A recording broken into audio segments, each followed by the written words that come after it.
É hoje nosso convidado José Carlos Gonçalves, juiz provedor da Confraria das Almas do Corpo Santo de Massarelos. Inaugurou recentemente o núcleo museológico com dezenas de peças de arte do século XVI ao século XX. Muito bom dia. Muito obrigada por estar connosco. Não, obrigado eu pelo convite. Vamos já falar dessas peças de arte. Para já vemos os destaques que escolheu da imprensa de hoje. E quero começar por falar desta polémica na Igreja Católica, depois da declaração de Dom Manuel Clemente sobre os recasados e sugeriu uma abstinência sexual para esses recasados. Mas isto está a dividir a opinião na Igreja. Claramente. Desde logo este era um tema que, enquanto representante de uma instituição canónica, poderia fugir por ser mais confortável, mas, de facto, acho que não poderia deixar de expressar a minha opinião pessoal e também alguma tristeza com a forma como estes assuntos, por vezes, são trazidos à praça pública e também algumas das declarações que se proferem sobre os mesmos.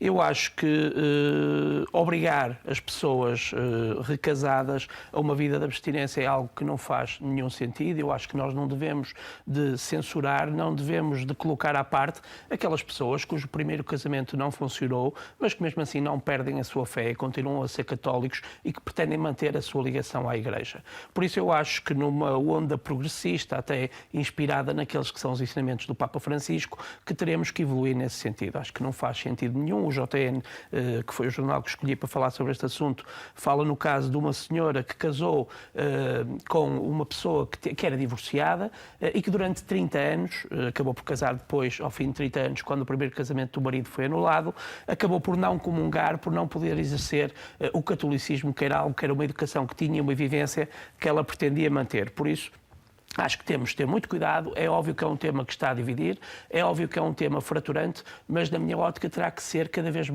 menos fraturante.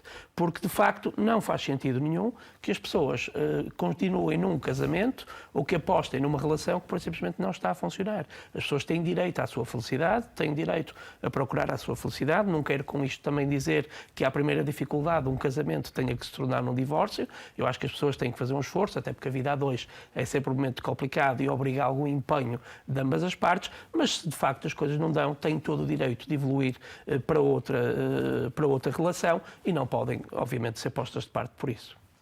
Muito bem, avançamos para outro assunto que vem na capa do Público e sobre os dinossauros. Abre hoje um parque na Lourinhã. Porque é que decidiu dar destaque a este assunto? Eu acho que é digno de destaque, primeiro, porque vemos aqui a ciência, a história e a paleontologia a conseguirem ser o alavanque de uma região.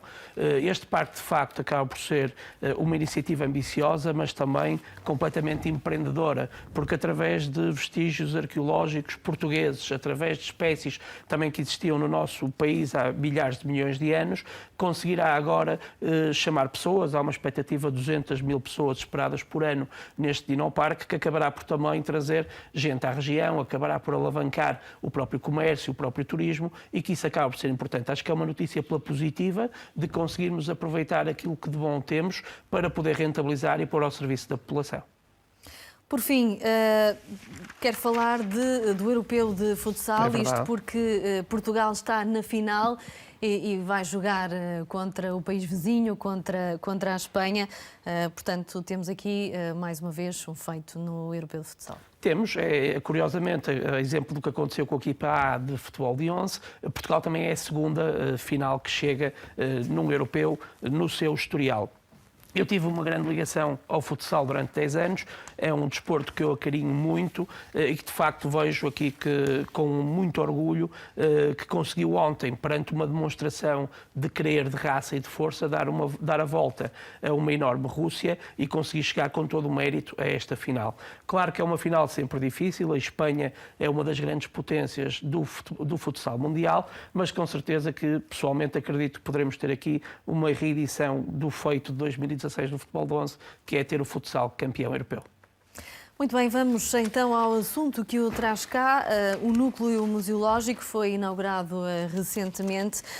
Portanto, há peças de arte que vão desde o século XVI até ao século XX. O que é que podemos encontrar neste núcleo museológico? Sim, em primeiro lugar, dizer que e pegando numa frase aqui da inauguração do Dinoparque, que o núcleo museológico também é um sonho concretizado da Confraria do Corpo Santo de Massarelos.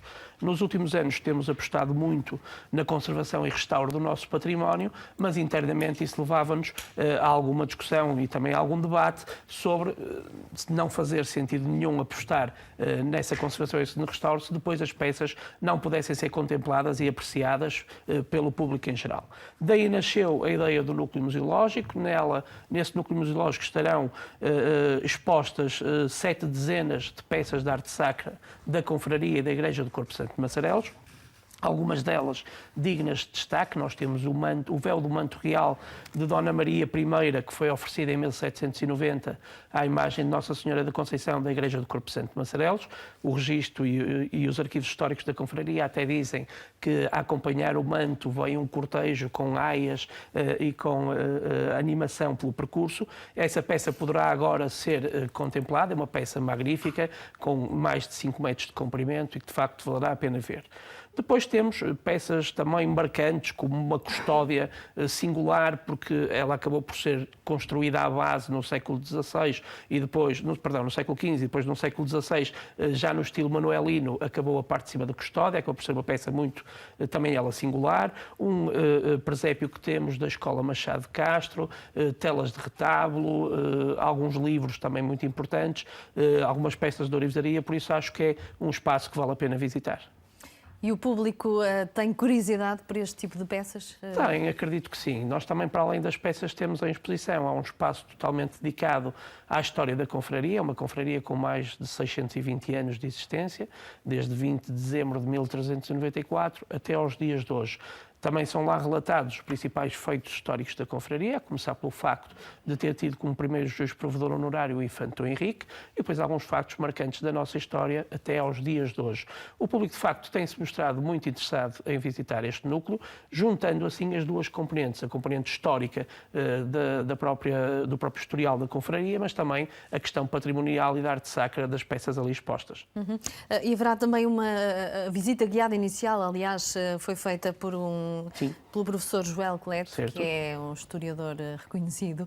Portanto, certamente que, por saberem da presença dele, muita gente ficou curiosa para visitar o núcleo. Sim, até porque o Joel Cleito é também um irmão honorário da confraria e disponibilizou-se para esse efeito, o que nós temos que estar gratos. Houve, de facto, uma grande adesão à visita inicial e inaugural. Entretanto, já estão a decorrer as visitas normais para o público, mas também já se realizou uma e temos mais 3 visitas guiadas, já organizadas, de grupos que pediram para visitar o núcleo museológico. Por isso, acho que fica aqui o convite a que todos que queiram poder visitá-lo. Ele está aberto neste momento até março, porque ele terá 2 horários de funcionamento, um de outubro a março, que só funciona no período da tarde, de segunda a sábado, das 14 às 18, e depois então de abril a setembro poderá ser visitado quer de manhã, quer de tarde.